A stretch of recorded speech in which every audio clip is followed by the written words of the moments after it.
Recording this session, and we will be circulating the slides afterwards as well.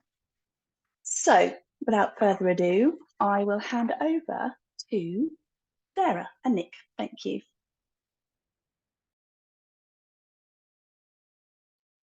Thanks very much, Louise, and hello, everyone. Thanks for joining us this afternoon, I guess it is now. Happy Halloween as well for those who celebrate.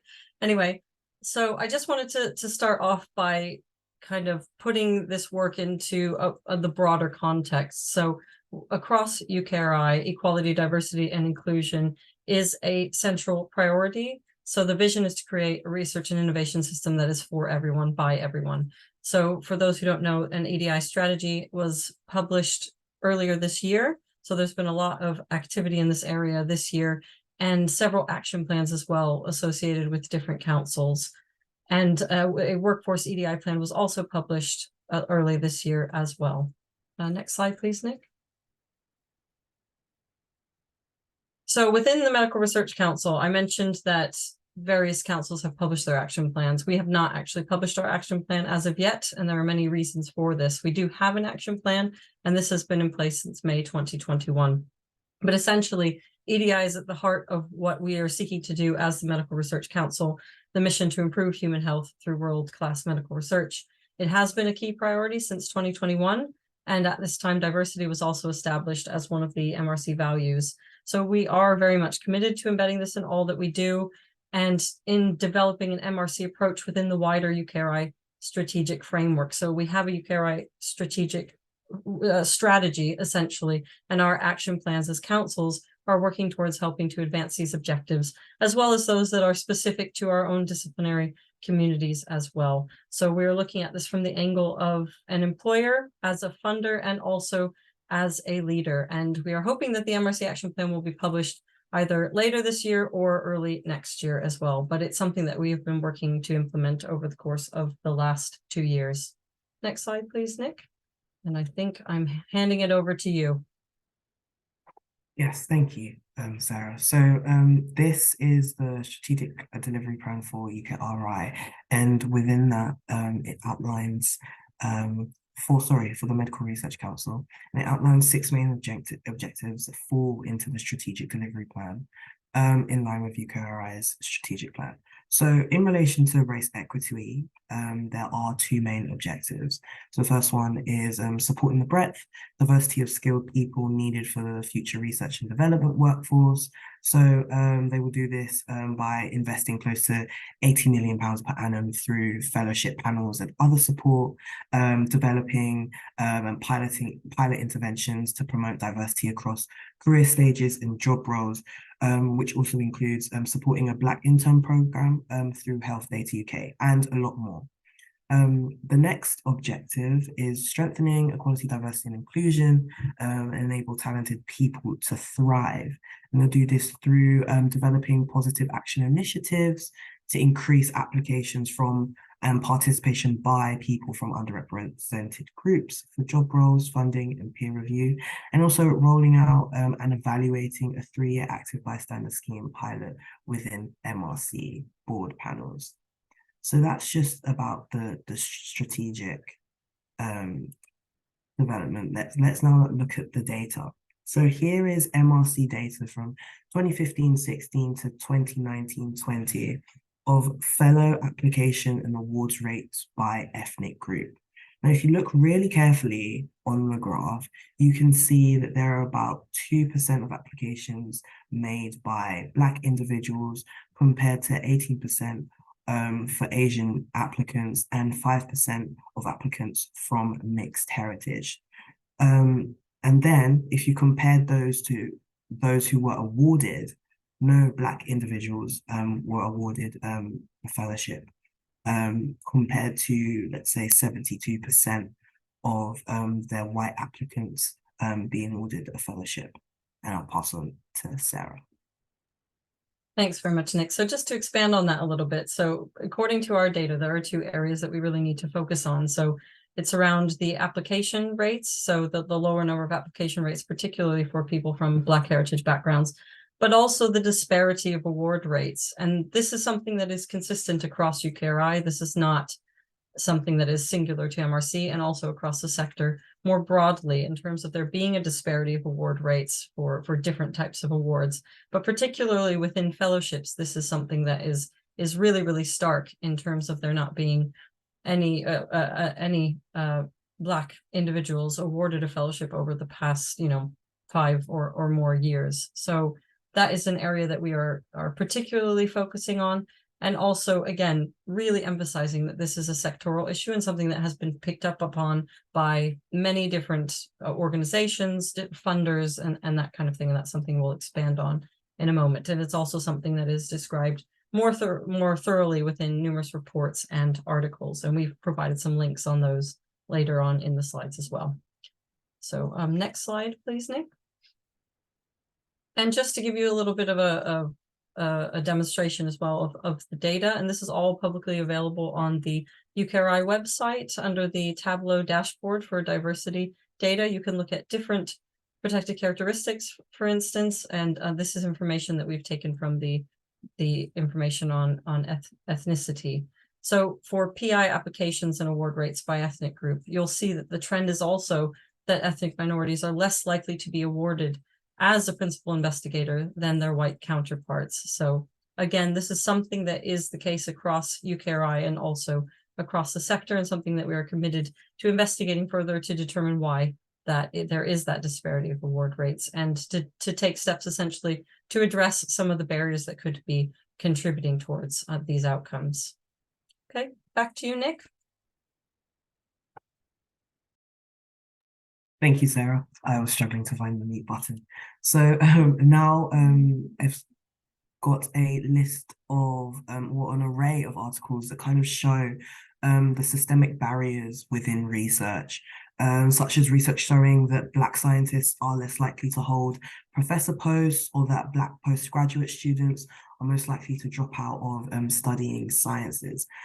This is why positive action initiatives are being created across the sector to improve those barriers within academia, and try and make those spaces more equitable in academia and research. So I just wanted to touch on the difference, and also the importance of the difference between positive action and positive discrimination. So by law, positive action provisions in the Equality Act 2010 allows employers to take action that may involve treating one group that shares a protected characteristic more favorably than others, where this is a proportionate way to enable or encourage members of that group to either overcome or minimize a disadvantage, have their different needs met, or participate in particular activities. So other examples are like offering shadowing or mentoring groups with particular needs, or hosting an open day specifically for underrepresented groups to encourage them to get into, a particular field. And let's just also talk about some examples of what positive discrimination is.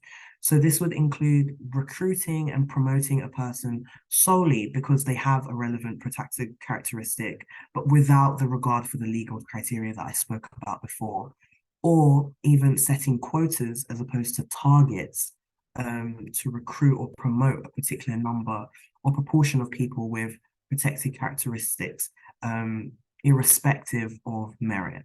So kind of as shown above, through the data that we showed earlier, we can see that there is a systemic issue of underrepresentation of ethnic minorities within research. And with the data that we saw from MRC, we can see that Black individuals were the lowest out of these groups. Therefore, currently, they are our priority, but in the future, we are definitely looking to address underrepresentation of other racialized groups, as well as disabled individuals too.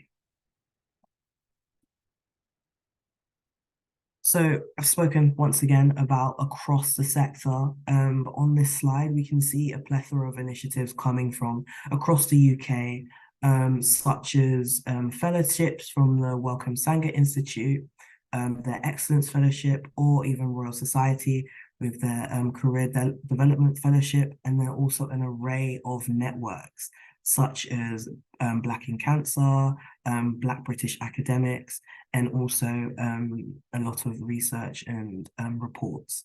And as Louise said earlier, we will be circulating the slides so you can read more about that.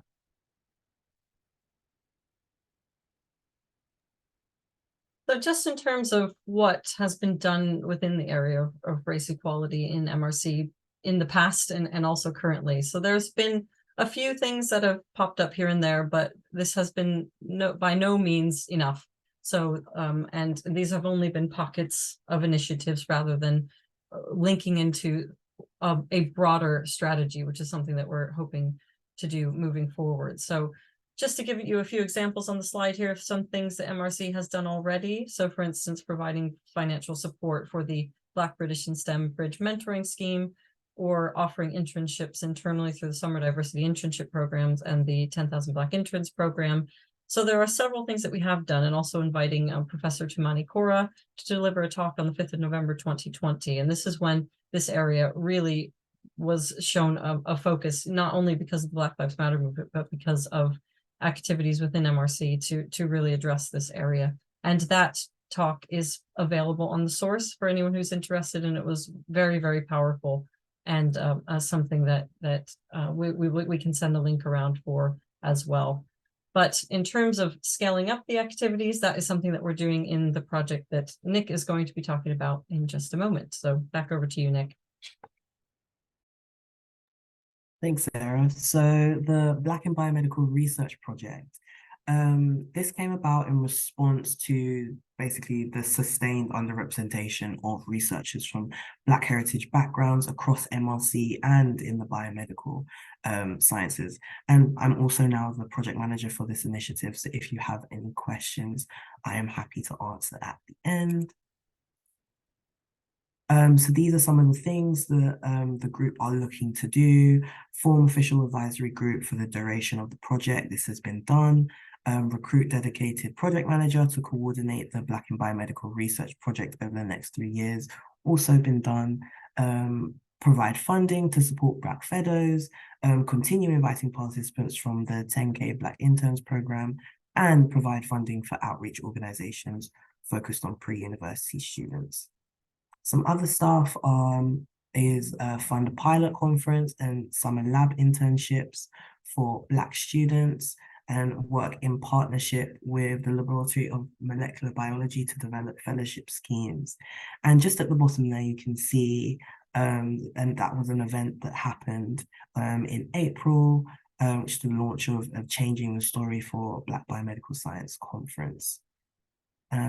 So yeah, that's kind of the end of me and Sarah's bit. I'll now be passing on to Louise to talk more about race equity at LMB.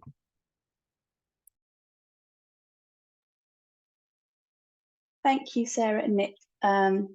Yes, there's a lot going on at the MRC, lots of work for some of those actions, not a straightforward sort of project to do. So it's really loads of work with Sarah and Nick going on. So I just wanted to spend a few minutes just outlining what we have planned and what we've been doing at the LMB over the past year or so to tackle race inequality. Have the next slide, please. In early this year, we put together, we've done a data analysis of all of our EDI data and put together a strategy and an action plan. And that covers the duration up to our next QQR, which will be in 2026. So as part of that analysis, we identified some EDI priorities. Really just wanted to put these up here just to sort of as a background to where that takes us with our race equality work. Essentially, we want to work on embedding EDI into everything that we do, including governance, reporting, review of processes, making sure that we've got our EDI goggles on whatever we're doing, making sure it's as inclusive as possible. Improving our EDI data, we do have some gaps, and some systems don't talk to each other, so we can't collect data for everything right now, but that's something that we're working on. And diversifying our workforce is one of the big ones. So looking at both gender and ethnicity. We're very white and male here, particularly when you're looking at group leader level, but also at postdoc level, where in the rest of the sector, sort of gender balanced, we are not here, and we're very underrepresented in terms of minority ethnic researchers and scientists here. Wanted to start building more of support mechanisms and networks for staff and students from different groups and backgrounds so they can connect and support each other. But also start to build some EDI capability and organizational level through training, awareness sessions and talks and all those kinds of things. Next slide, please. So without going into detail of all of the action plan, I just wanted to pull out the things that are specific to race equality and what our objectives are. So as I was saying, diversifying the workforce. This will be a long-term sort of job of looking at how we recruit and where we recruit from, both students and our postdoc, our sort of scientific staff. So that is something we've been looking at through sort of with the HR team, looking at those processes and looking at what training we can put in place to talk about unconscious bias and those kinds of things. So that will be coming. Looking into working with different universities in the UK to encourage different types of students to apply to study here for their PhD. Looking at different ways that we can represent our scientists and our staff on our websites and our social media, and making efforts to be more appealing to people from different backgrounds than our traditional pool, to encourage them to apply to work or study here. As I mentioned just previously, this is a thing that we're starting to work more on now, which is raising awareness of some of the issues around race inequality and racism, looking at hearing from the people working here through discussion groups and some surveys, encouraging people to come to talks and information sessions. And we're putting a program together for next year to sort of really keep the momentum going, talking about the topics that are relevant. Bringing people together. So like I say, getting people to talk about their experiences, support one another, and talking about representation, not just externally facing, but also within the building, looking at how we can really diversify the types of people that are depicted within the building as well. So that's something for longer term to concentrate on. Next slide, please. So I just wanted to show a little bit of data. We do an annual diversity data exercise here, and the census date is 1st of January. So this is from that point in 2023. And as you can see, from staff and student community, 7.9% of staff and students disclosed they were from a racially minoritized group. And from that, 0.3% disclosed as from Black heritage. And not everybody is disclosed, so we need to improve our disclosure rates so that we've got more accurate information, and we will be working on that in the new year. Next slide, please. So because of that sort of really quite stark underrepresentation of Black scientists, we sort of started to put together some positive action initiatives, and one of them is to create a fellowship, a postdoctoral fellowship for Black heritage scientists, and that will be something that I'll talk about in a moment in more detail. We also want to engage with the 10,000 Black interns scheme, which I think sort of tends to be more used for support staff, but has been a very successful scheme for those that have been using it, that I've been speaking to. And there's been already been some sustained work done on reaching out to different schools and different people from different backgrounds in terms of our work experience scheme and our schools outreach, and we're going to continue building on that. So that's been a really positive piece of work so far. Next slide. So I just wanted to spend a bit of time outlining this project. It's something that we're still working on. The finer details of the scheme are still being defined, but I'll share with you what I can for now, so you can keep an eye out for more information when it's ready. So the scheme is, we're hoping to launch the scheme in early 2024.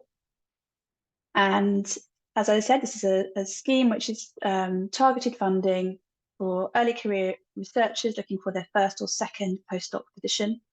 The eligibility for this scheme will be an undergraduate degree and PhD from UK institutions or within the Common Travel Area. And that is to really with the aim to try and boost engagement from people from those groups, because that's where the main problem is in terms of engaging. Also, for eligibility, Black heritage backgrounds, which includes mixed heritage background. The scheme will offer 2 fellowships, 2 3-year fellowships per year, and that's on an ongoing basis. And we'll review the scheme each year to make improvements where appropriate. Salary will be in line with the existing LMB postdocs. And successful candidates will have access to all the UKRI MRC benefits and the LMB benefits, such as our training programs, our mentoring scheme, things like that. Access, and importantly, the applicants will be able to access support and guidance at every point during the recruitment process, including detailed feedback to those who are unsuccessful. So as I said, this is still work in progress, but further information will be available quite soon, and we'll make sure we send information out about that when it's ready. Next slide. So for those who are watching this from the LMB, we are running some listening groups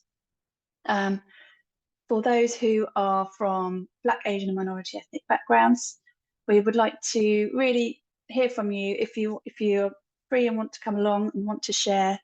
We're running 3 sessions in early November. Nick is going to be facilitating.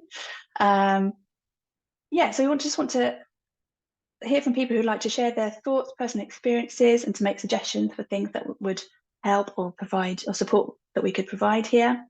These will be safe-based sessions, and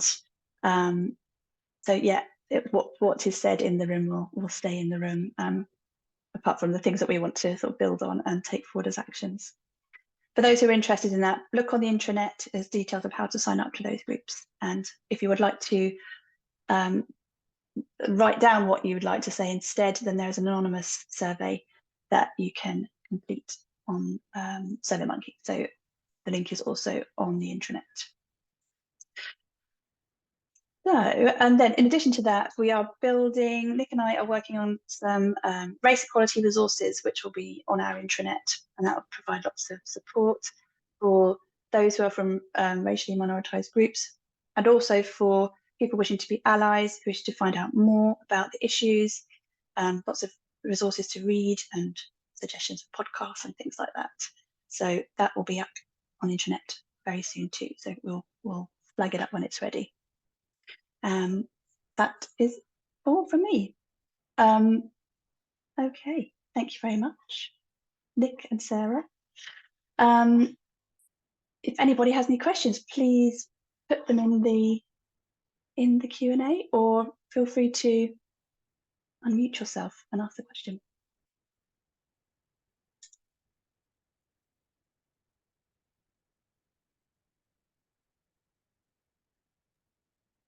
Is it possible to unmute Louise for non-panelists? I'm not sure. Sometimes. Oh, okay. I don't know. I'm not a tech whiz, but it may. not be possible. It may not. I did not set the session up. I do not know. Or let me, yes, raise your hand or anything like that if you'd like to. In the meantime, anybody, Nick or Sarah, anything else you want to say as part of our work? Only just that feel free to contact us anytime if you want further information or would like to get involved or would like to know what we're up to. We hope to provide regular updates on the work as it progresses. And we also have an event coming up on the 11th of December. So this is one of the advisory group meetings that we've basically turned into what we're calling a celebration and collaboration event. And so we're inviting stakeholders from across the higher education, research and innovation sector. So individuals from different funders, institutes and organizations who are interested in specifically in the addressing the underrepresentation of Black biomedical scientists and talking about how we can better work together, because in order to make systemic change, we all will need to work together in order to do this, because it is not something that we can do as individual organizations. So we're all trying to play our part, but essentially that will be a networking event, like I said, on the 11th of December. So if anybody has a particular interest in attending that event, I would say also I think we have a few spaces available. So please get in touch with Louise or myself or Nick if that is the case. And I've talked long enough to allow for some questions to come in to the Q&A, Louise. So Rebecca Aaron says, this is not a question, but just to say thank you for doing this. It is really important and great news that MRC and LMB are taking action. And just to go back to what Sarah was saying, that there are lots of different sort of pockets of activity like this going on. And yeah, I found it really inspiring being part of the Black in Biomedical Research Advisory Group to hear about all of that. So thought good excuse to put this event on to share what we're doing as well. So Kate, I hope I've said your name correctly. Could you expand on activities to improve your own diversity? Do you mean by, I don't know, I'm assuming you mean at the LMB. It's still very early stages in terms of sort of exactly how we'll do that, but the starting point is looking at our recruitment processes and looking at how we can improve our pipeline. So looking at student body, and by that we'll working with different types of universities, so letting them know about the LMB, letting them know about opportunities here, and then also and then through activities like our this postdoctoral fellowship and other activities will draw more interest, but then more direct action needs to be done. Sarah, I can see you're typing an answer to Tatum. Do you want to say it instead? Sorry, Louise, I just wanted to say something because you were talking about, I think the question was specifically about LMB, but I had just wanted to add a note about what we're doing within MRC head office. So at the moment, we're a bit restricted because of the recruitment chill. So we aren't really able to recruit individuals externally, but we're taking the opportunity to embed EDI across all of our recruitment stages of our recruitment process. So I've developed an inclusive hiring guidance and checklist, and there will be some changes associated with this once we get that finalized in the next year. So for instance, we're partnering EDI advocates with each of our hiring managers to help them in doing this every step of the recruitment process, and just ensuring that we've covered bases in terms of best practice in inclusion within recruitment as part of that. So that's something as well that we're sharing to anyone who is interested in having a look at that as well. But that's just something we're doing within head office specifically. Some other questions. Will you be tracking fellows for the next stage of their career? Postdoctoral fellowships are often framed as a training for a PI position. Will you know it has worked? That's a really great question. I think we need to definitely build that into this whole process, both LMB and MRC, just to understand the experiences of the people who've come through this fellowship scheme and then what has happened subsequently. So yeah, that will definitely be part of what we do. So we have another question. Can I ask what level of support you've had for this excellent EDI initiatives from the senior leadership at LMB? And to follow up, what level of support do you think you will get given current worrying shift in rhetoric around this topic? So this particular fellowship has come from the top at the LMB and is hugely supportive of this scheme. I think we've been gazing over at the Sanger and their wonderful Excellence Fellowship and thinking, well, we would love to do something like that, do an LMB version. So that has come very strongly from the leadership at the LMB. In terms of the current rhetoric around this topic, I think we'll just have to, it's hard to know, I think is the answer to that question. It's tricky times at the moment, but it's such an important issue and we're all, it's just, we need to do something different to tackle this issue. So I don't know whether Sarah or Nick, you want to comment about any of that? Just to say that we intend to continue doing what we're doing because it is based in sound evidence and also aligns with a lot of the government priorities around diversification within science and individuals in science, you know, published government reports, the EDI inquiry that took place recently and all those sorts of things. So we will intend to continue, as I said, to address this very, very important area, and are hoping that everything will be okay in that regard, because, like I said, we have based this in very sound evidence. Another question, what feedback have you had so far for the communities you are working with? I don't know whether Nick and Sarah want to comment about this, but personally, working with the advisory group, the members of the advisory group for the Black in Biomedical Research Group, they've been so inspirational in terms of really sort of putting forward what they want to see happen. So the advisory group is made up of academics and students. They're all Black or Black heritage scientists from across different sectors of biomedical research. And the message that I've taken away from them is just that the Sanger scheme's great, and we just want to see more things going on like this. We want to see more action being taken and just get on and do something, basically, is what they've been saying. And I attended the conference earlier in the year that Nick mentioned, and that was involved a panel of some PhD students and postdocs who were telling their story, and you could just feel the inspiration that the people in the audience were getting from those kind of stories. And so it just really hit home to me that we've just got to get on and put more opportunities out there and make it easier for people from Black heritage backgrounds to feel like this is a career path for them, and that there are people like them doing science in these areas where there aren't any very few role models for them to see at the moment. So I don't know, Sarah, Nick, do you want to come in on that?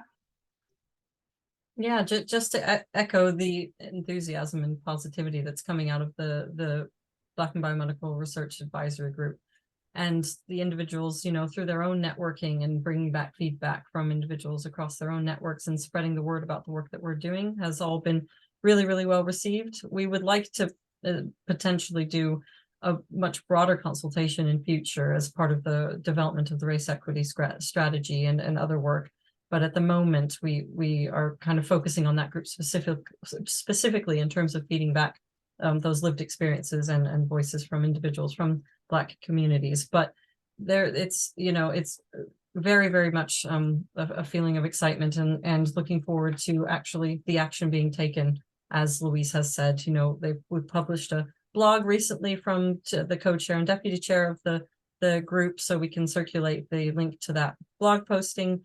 And also, and if you would like to get in touch, please feel free, and the chairs would be happy to talk to anyone. They're really keen and enthusiastic to raise visibility of Black scientists generally, and also in the work that we're doing. It's also really incredible some of the projects that have evolved from the advisory group in terms of the different ideas that people have wanted to take forward. And some of these we will be discussing more at the celebration event in December as well. But just to say also that the approach that we've been taking is very much in alignment with other funders across the sector. So Wellcome did an extensive consultation activity from which they are developing their anti-racism activities and initiatives. And what they have found from their review and from their consultations and activities is directly in alignment with kind of the approaches that we're taking as well, so which provides again further evidence towards of those different activities that we've decided to focus on. So yeah, that's all for me. Sorry, Louise, rambling a bit. Nick, anything you want to add? I would say that coming in, literally just been in the job a month, I think they have been really invaluable to me to understand the issues and to gain, I guess, perspective on what exactly it is that they want. And I think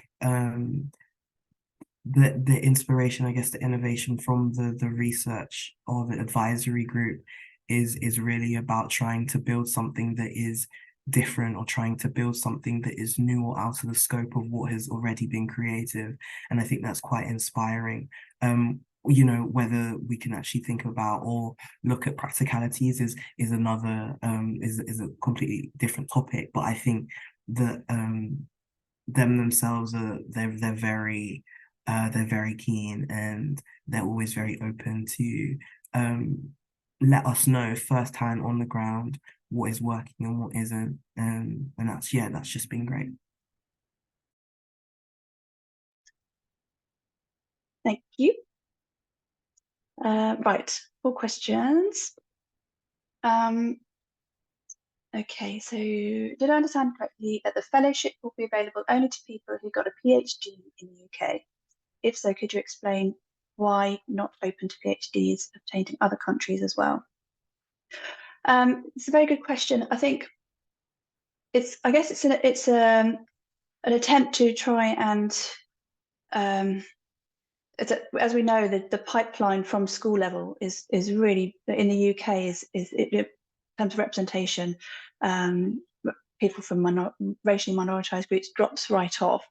So it's really just trying to encourage people at that point in the UK to keep on that career path. I think what we'll do is keep an eye on that in terms of an eligibility criteria, and yeah, see if that's something we need to change going forward. But I think that's the path we're going to take to start off with.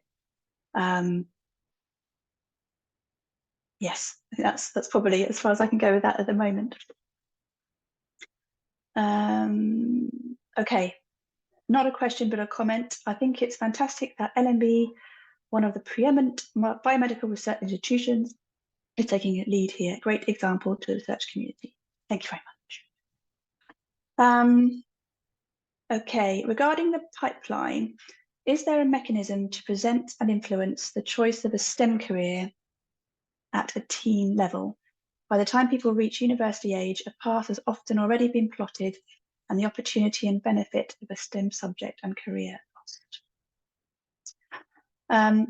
Yes, it's. I don't think there's a particular.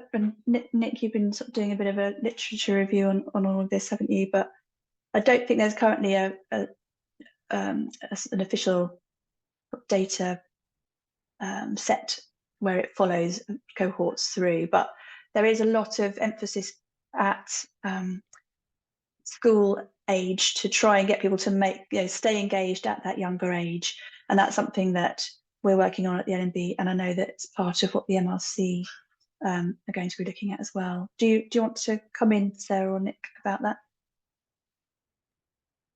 Nick, did you want to go first? No, you sure? Okay. Yeah, I just wanted to say that, so this has definitely been picked up on. And so when we were initially putting the project proposal together to get funding for this, there was a feeling that we needed to focus in on what MRC typically supports. So from PhD onwards, obviously recognizing the importance of the levels below that. So initially the proposal only focused on from PhD level onward, because there was a worry that we would stretch ourselves too thin, essentially. But then we took the paper to MRC Council, and basically they emphasized the very same point, that actually it's so important to focus on the level below university age, that they wanted us to integrate more into the proposal on that. So we do actually have some funding set aside to focus on initiatives related to school age children and outreach, that kind of thing. And that's something that we are going to be talking about in one of the upcoming meetings that we hold as part of the advisory group. So it's definitely something that's in there, but potentially not as much as the other areas that we're focusing on, I would say.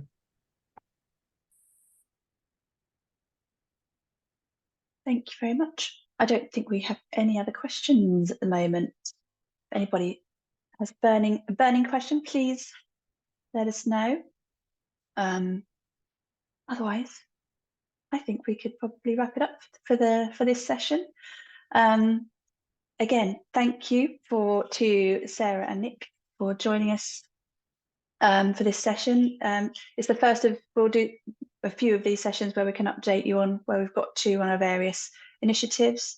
It's I think we've all benefited from being able to hear about what other people are doing. So if you're doing some schemes, then please let us know as well and share, so that we can all learn from everyone's experience. Yes, other than that, I'll draw this to a close. We'll circulate the slides in case people want to use those, and we'll put a recording of this so it's available if you want to watch or rewatch or share with people. Other than that, I will say thank you and goodbye to everybody. Have a great afternoon. Thanks, everyone. Thanks, Louise and Nick.